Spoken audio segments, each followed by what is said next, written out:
Assalamualaikum warahmatullahi wabarakatuh.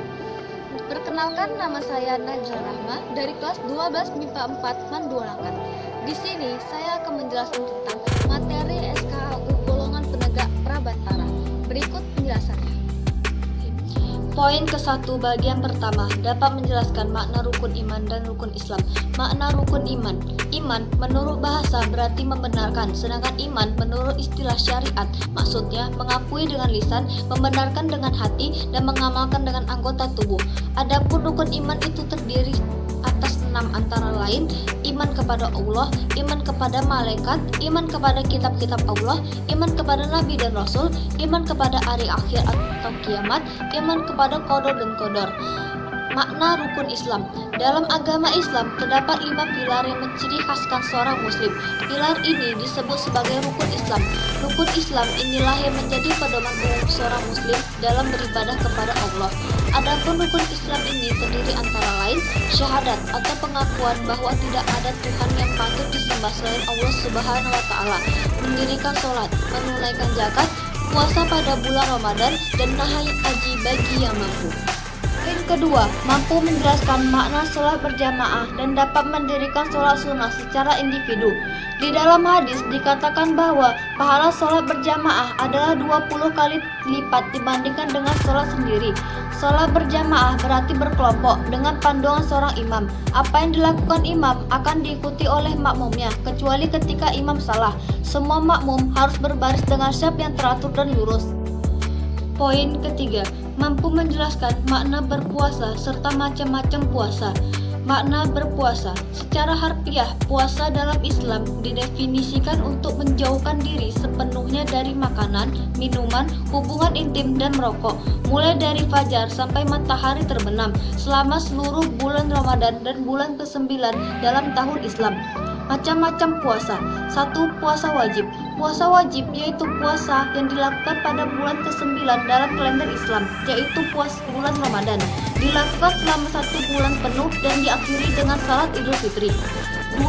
Puasa sunnah. Ada kalanya dianjurkan untuk melakukan puasa sunnah seperti tradisi Nabi Muhammad SAW. Di antaranya setiap hari Senin dan hari Kamis dari seminggu.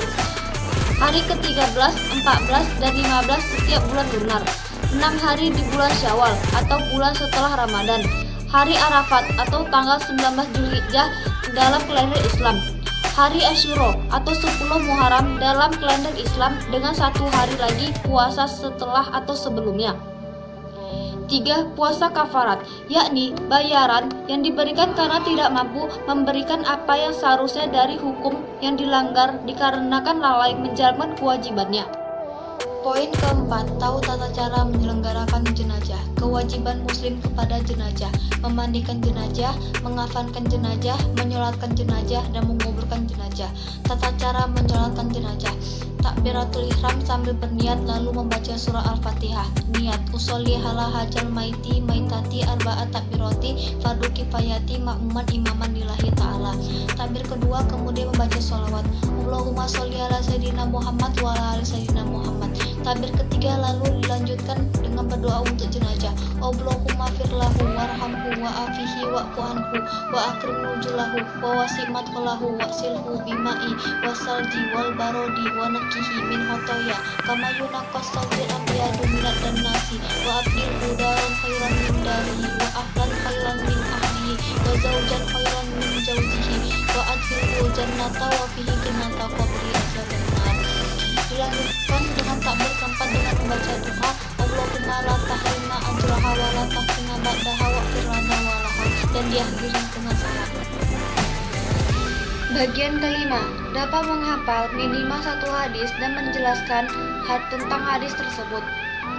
An Abi Hurairah qala Rasulullah sallallahu alaihi wasallam innama bu'astu liutammima sholihan akhlak. Dari Abu Hurairah berkata, Nabi Shallallahu Alaihi Wasallam bersabda, sesungguhnya aku diutus untuk menyempurnakan akhlak yang baik. 6. Dapat membaca doa ijab kabul zakat. Nawaitu an ukhrija zakatal fitri an nafsil fardol lillahi ta'ala. Artinya, sengaja saya mengeluarkan zakat fitrah pada diri saya sendiri, fardu karena Allah Ta'ala. 7. 2. Berani menyampaikan kritik dan saran yang membangun dengan sopan dan santun kepada sesama teman. Kritikan atau mengkritik sebuah karya atau sebuah hal berarti mengungkapkan bagian-bagian suatu karya atau hal tersebut yang dirasa atau dianggap kurang bagus, kurang menarik, dan kurang benar. Saran adalah sebuah solusi yang ditujukan untuk menyelesaikan permasalahan yang dihadapi. Saran harus bersifat membangun, mendidik, dan secara objektif dan sesuai dengan topik yang dibahas. Cara menyampaikan kritik dan saran. 1. Menyimak topik yang sedang dibahas dengan sesama dan penuh dengan konsentrasi dari awal hingga akhir. 2. Mencatat pokok-pokok bahasan agar benar-benar paham dalam menentukan bagian yang akan dikritik atau diberi saran. 3. Menganalisis pokok-pokok isi bahasan dengan menentukan bagian-bagian yang hendak dikritik atau diberi saran. 4. Menentukan kekurangan-kekurangan atau kelemahan-kelemahan isi bahasan tersebut, serta menentukan ide-ide atau perbaikan-perbaikan yang tepat untuk menyempurnakan dalam pembahasan. 5. Mengemukakan atau menyampaikan kritik atau saran berdasarkan bahasan yang dibahas. 3. Dapat mengikuti jalannya diskusi dengan baik. Diskusi adalah sebuah interaksi komunikasi antara dua orang atau lebih. Jenis-jenis diskusi. Diskusi formal atau resmi, diskusi non-formal atau tidak resmi. Unsur-unsur diskusi. 1. Materi. 2. Manusia sebagai pelaksana, terdiri dari moderator, notulis, peserta, dan pemakalah atau penyaji. Dan 3. Perlengkapan. Macam-macam diskusi. Pertama, seminar. Kedua, sarasehan. Ketiga, lokarkarya atau sanggar kerja. Keempat, simposium. Kelima, muktamar. Keenam, konferensi. Ketujuh, diskusi panel. Dan keempat, diskusi kelompok. 4. Dapat hidup bersama antara umat beragama dan toleransi dalam bakti.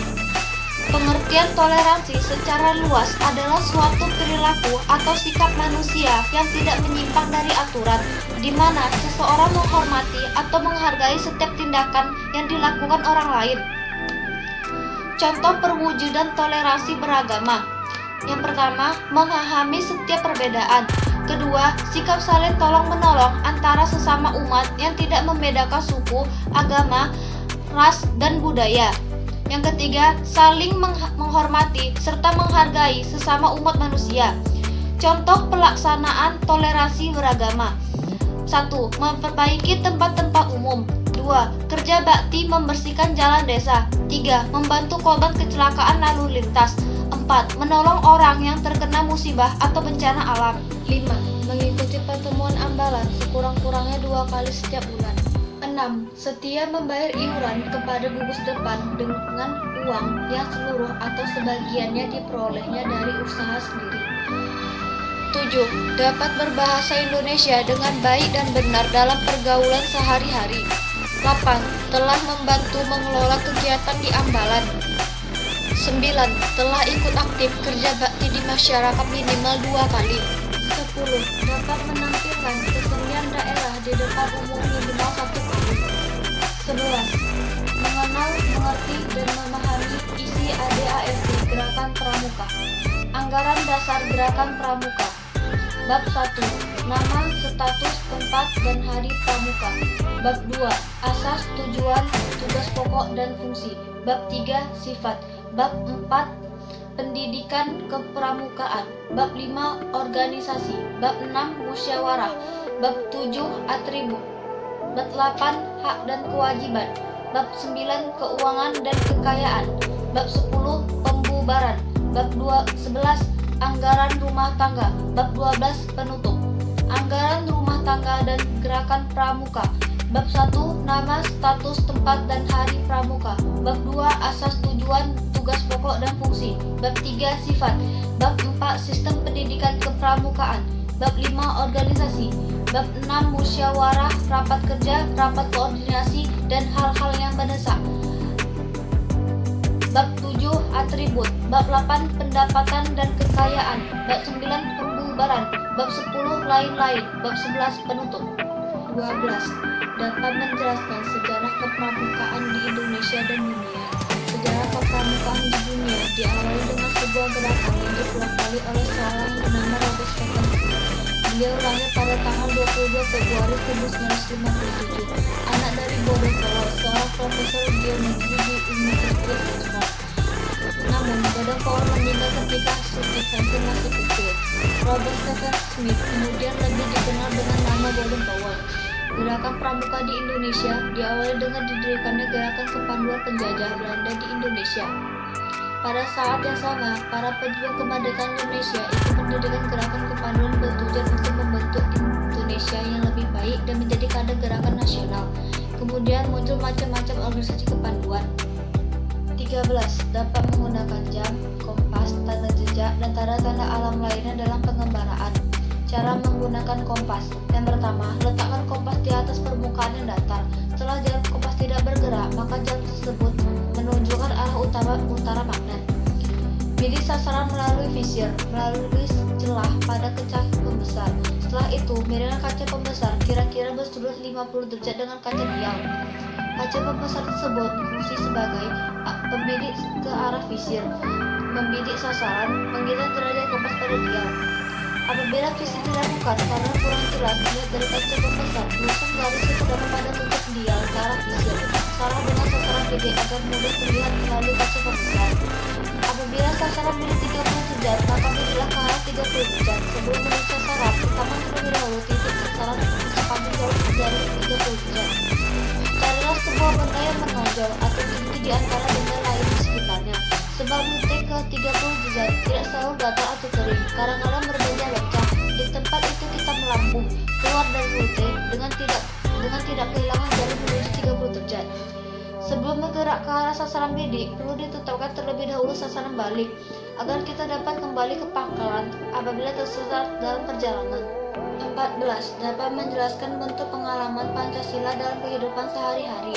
Contoh, mengembangkan sikap saling menghormati, kebebasan menjalankan ibadah sesuai dengan agama dan kepercayaan masing-masing, mengembangkan sikap saling mencintai sesama manusia.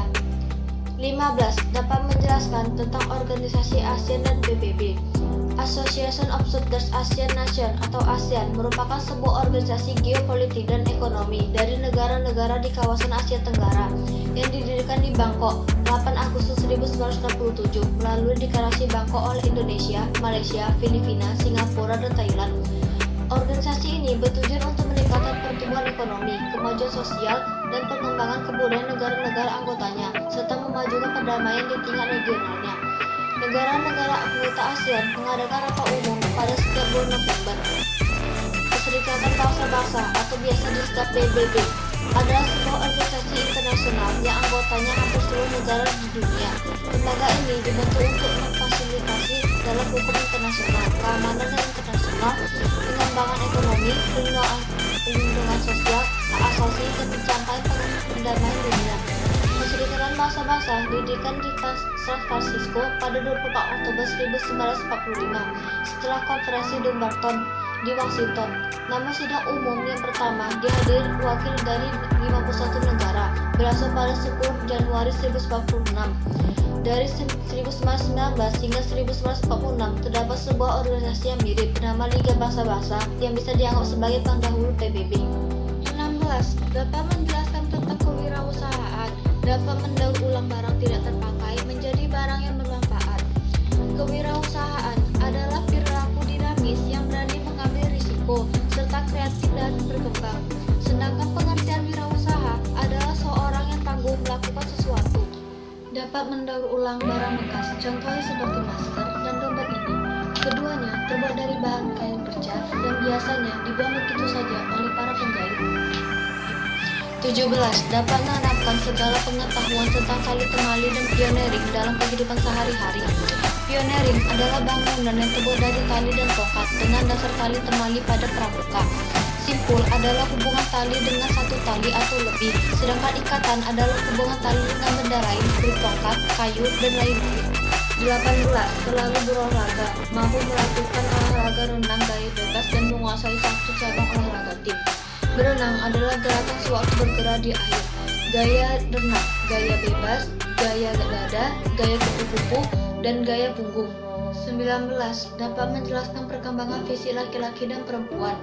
Laki-laki, jakun mulai tumbuh, dada tampak lebih berbidang, tumbuh rambut di ketiak dan kemaluan, suara menjadi lebih berat dan besar, mulai mengalami pipi basah, pembuangan minyak lambat, mulai tumbuh jerawat, hormon seks makin matang menghasilkan organ seks laki-laki, bahunya melebar dan otot-otot beris.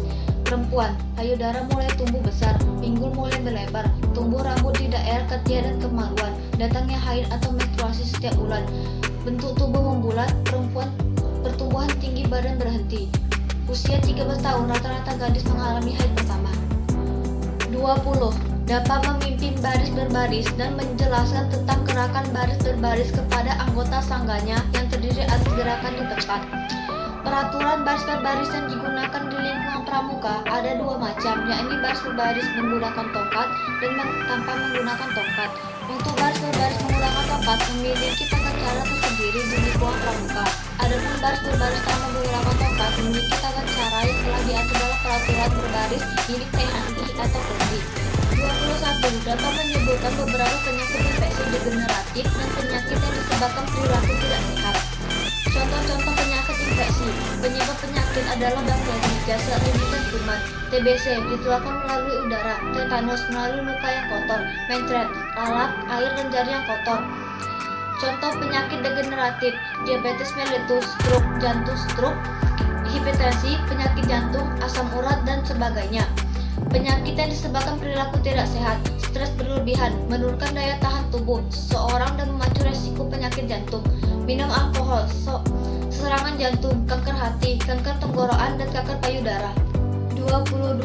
Ikut serta dalam perkemahan selama 3 hari berturut-turut. Itu tadi penjelasan dari materi SKU golongan penegak Prabantara. Lebih dan kurang saya mohon maaf.